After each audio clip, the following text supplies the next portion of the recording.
There is a village in eastern Ohio where roughly 200 people live inside a National Historic Landmark, walking the same brick paths that German religious separatists laid out in 1817.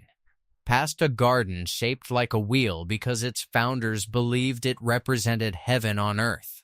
Over 50 of the original buildings are still standing, still lived in, still heated and painted and cared for by people who bought homes there for a fraction of what similar history would cost anywhere else in the country. This video is about 30 Ohio towns where retirees have found something increasingly rare in America, a genuinely affordable place to grow older, with real character and real community, and we're going to end on that village, because its story might be the strangest and most honest example of what affordable and authentic can look like when you find both at once. Before we get into the list, here is the deal I make with you every time. Every town on this list is real. Every price range and population figure has been checked against what could actually be confirmed.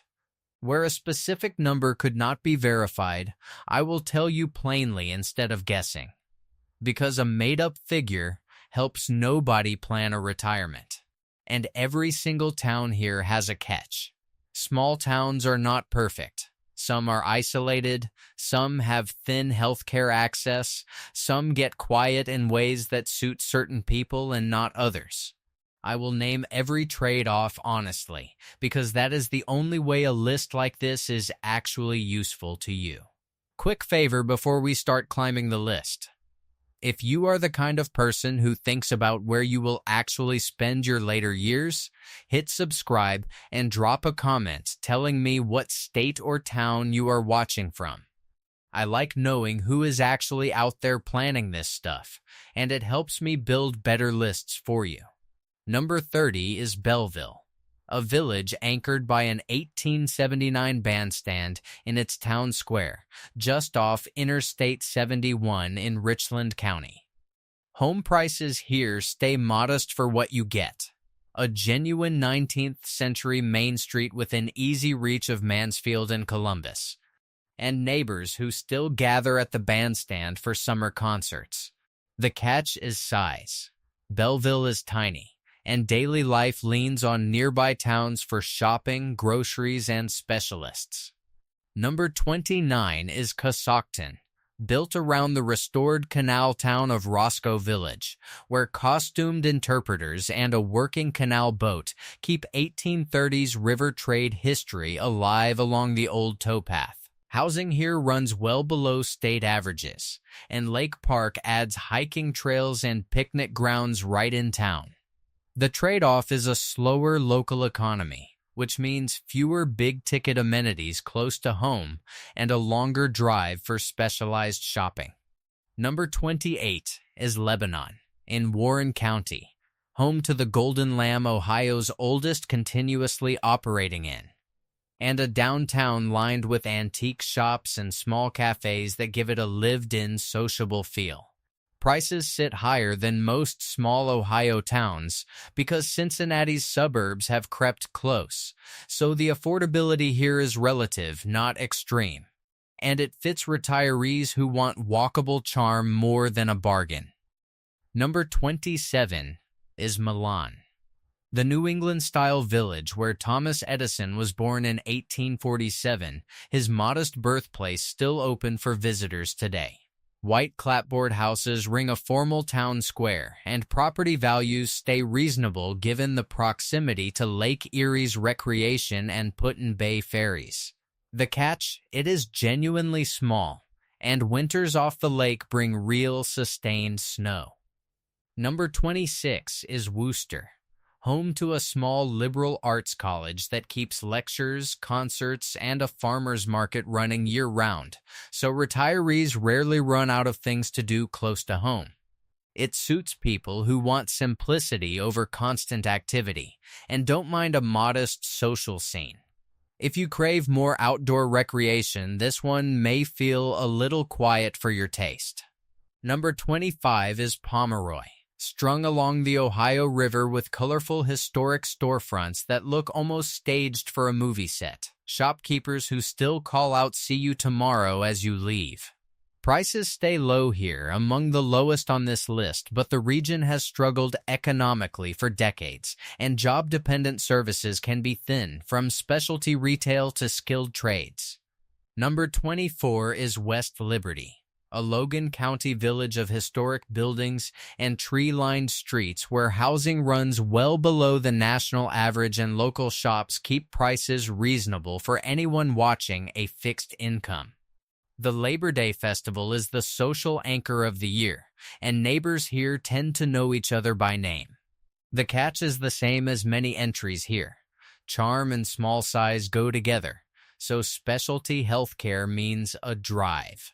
Number 23 is Ashland, about 70 miles southwest of Cleveland and 20 minutes from Mansfield, giving retirees small-town scale with wider services close by through a regional hospital network and a small university that hosts public lectures and concerts. It is a practical, unglamorous choice, and that is exactly its appeal for people who want reliability over flash. Number 22 is Zanesville, known for the unusual Y Bridge where three rivers meet, and for a genuinely deep well of affordable housing stock left over from its manufacturing and pottery-making past. The catch is that the local job market never fully recovered from that era, which shapes the town's pace and keeps some storefronts turning over more than retirees might like. Number 21 is Steubenville, home to Franciscan University, which means retirees who want to audit classes or attend campus lectures have an unusually easy path to it. Beatty Park offers quiet trails along the Ohio River. Steubenville's affordability is real, but its Jefferson County economy is still tied to industries that have contracted over the years. Number 20 is Chillicothe, Ohio's first state capital, sitting near enough to Columbus for bigger services while keeping a smaller footprint. Median home prices run around $220,000, moderate rather than rock bottom. What you get for that is Hopewell Culture National Historical Park's ancient earthworks and the Majestic Theater, operating since the 1850s. Number 19 is Logan, the practical home base for retirees who want the waterfalls and cliffs of Hocking Hills without living deep in the woods themselves. Prices stay approachable. The honest catch is tourist traffic. Weekends bring crowds from Columbus chasing the same scenery you get to enjoy on a quiet Tuesday.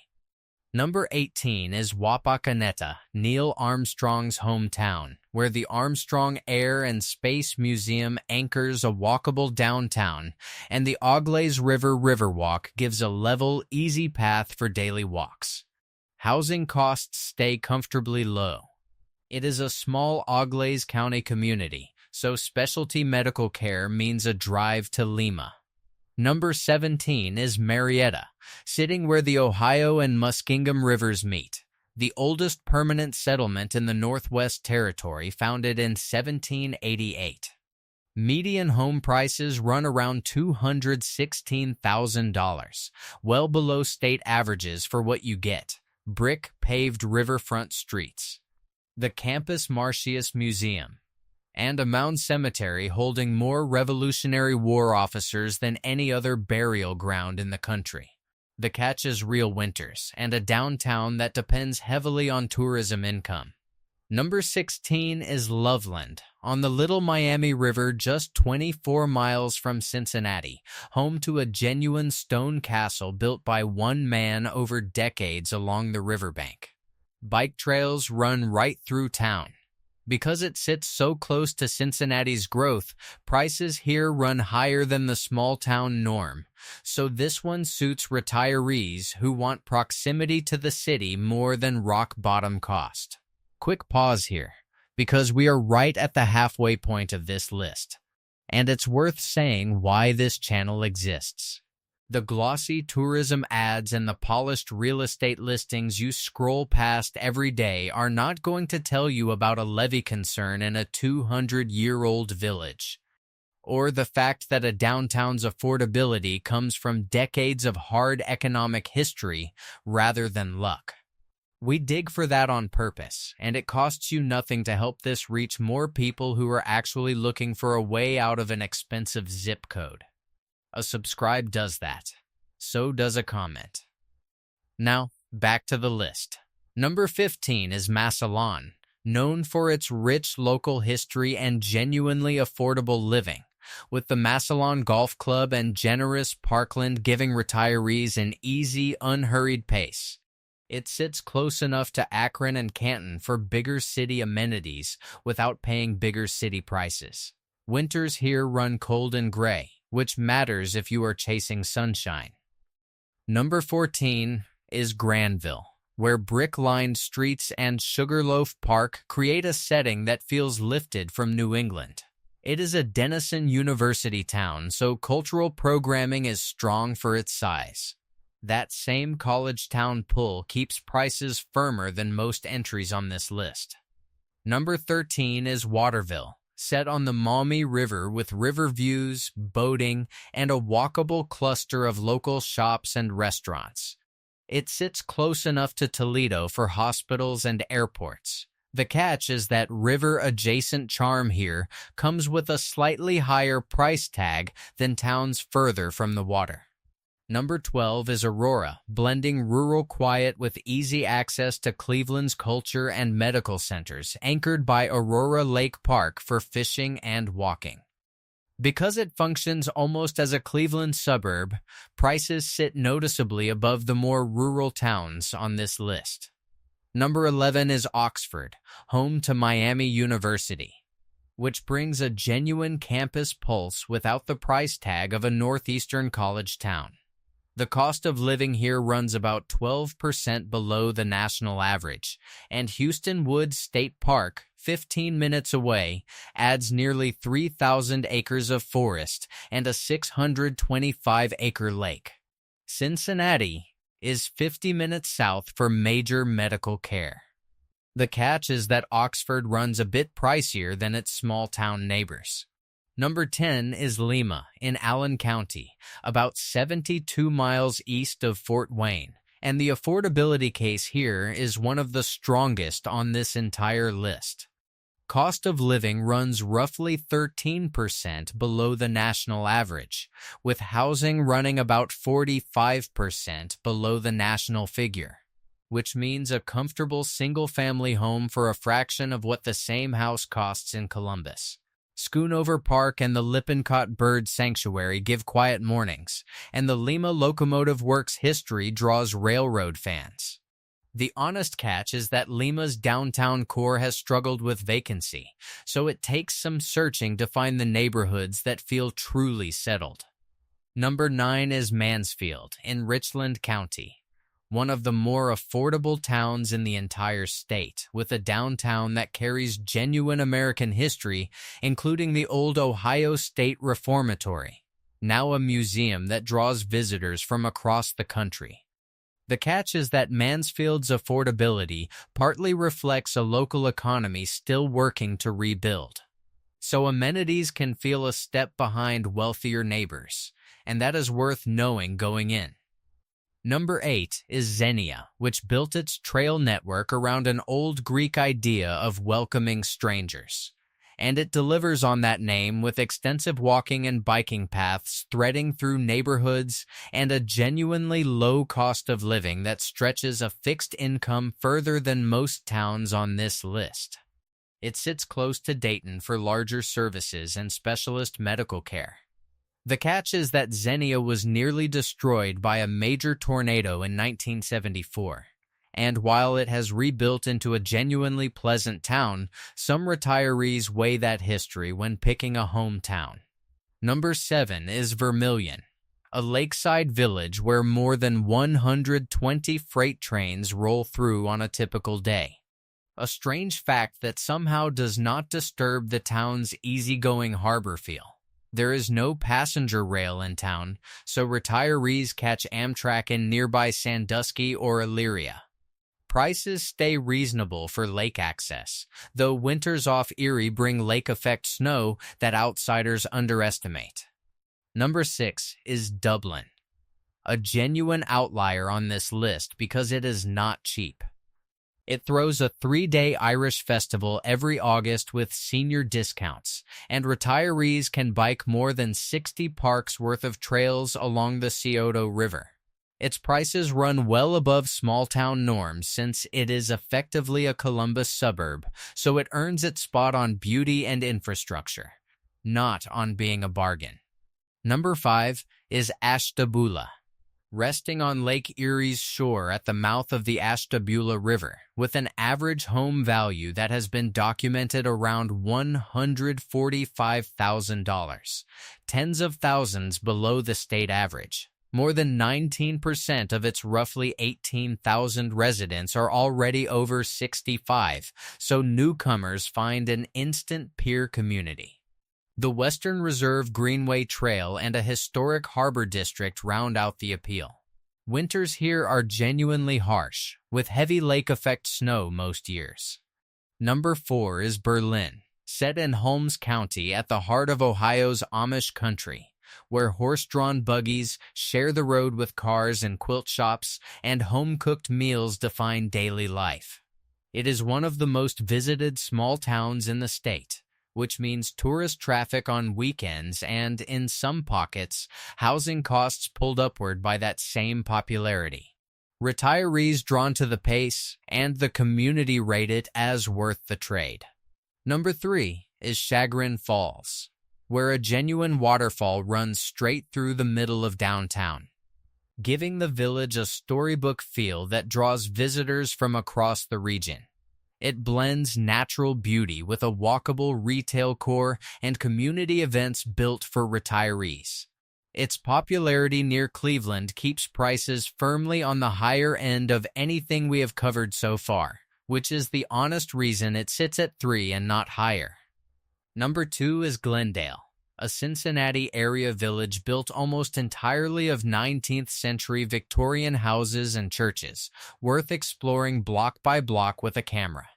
Glendale is also one of the very few places in Ohio with no municipal income tax at all, an unusual and genuine cost advantage that quietly adds up year after year for anyone on a fixed income.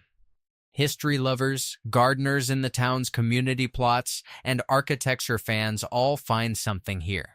The catch is that Glendale's historic housing stock is protected and limited, so supply is tight and demand from Cincinnati retirees keeps competition real. And that brings us to number 1, Zoar, the utopian village we open this video with. Founded in 1817 by a group of German separatists fleeing religious persecution in Wittenberg, Zoar became a self-sufficient communal society that lasted until 1898, and its legacy never left. Today it sits along the Tuscarawas River as a National Historic Landmark, with more than 50 original structures still standing. A formal circular garden at its center designed to represent heaven on earth, and the Ohio and Erie Canal towpath trail running right past it for walking and biking. Costumed interpreters keep traditional crafts alive through the summer months, and the pace of daily life here is about as quiet as small-town Ohio gets. Prices stay genuinely low, reflecting both its remote setting and its tiny scale. Here is the honest catch, and it matters. Zoar sits in a flood-prone spot near the Dover Dam, and the levee protecting the village has been a long-running concern for the Army Corps of Engineers. Serious enough that relocation has been discussed for parts of the community over the years. Daily services are also minimal by design, so groceries, pharmacies, and medical care mean a real drive. For the retirees who choose it anyway, what they are buying is something you cannot put a price on. 2 centuries of continuity in a village that still looks and largely still functions like the one its founders built. These 30 towns did not stay affordable by accident. Some kept costs low because the local economy never fully recovered from a manufacturing or industrial decline. Some stayed quiet because they never became suburbs of anything and never got the highway exit or the corporate relocation that drives prices up. Some, like Zoar, carry real physical risk alongside real historical beauty. And that trade-off is theirs to weigh, not mine to hide from you. None of that is a hidden trick, and none of it should be. Every genuine bargain in real estate comes from somewhere, and the honest version of this video is the one that tells you where. What all 30 places share is something harder to put a number on. Neighbors who still know your name. A pace of life built for actually living in it rather than rushing through it. And the kind of quiet that a lot of people spend their whole working lives chasing and never quite catch. If one of these towns caught your attention, tell me which one you would actually move to. And if you live in or near one of these places, tell us what we missed. Because these lists are always better with someone who actually knows the town chiming in with their own experience. Thanks for watching, and I will see you in the next one.